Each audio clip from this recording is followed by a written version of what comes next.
Hello everyone, my name is Shashank and I'm from IIT Engineering Branch from Senior Institute of Technology. My topic is voice recognition elevator. The main objective of the project is to avoid the spreading of virus through its buttons.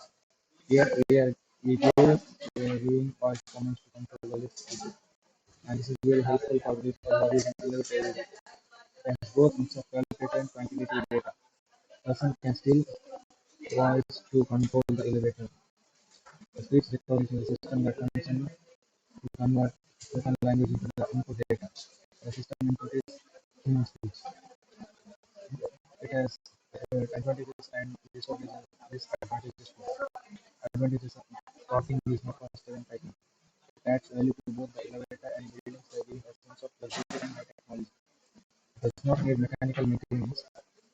This will also help you for strategy height and physical challenges. It has disadvantages too.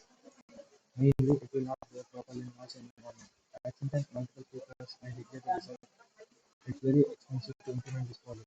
Voice recognition software may not be able to translate words of these who speak quickly and words together or have an accent. Thank you.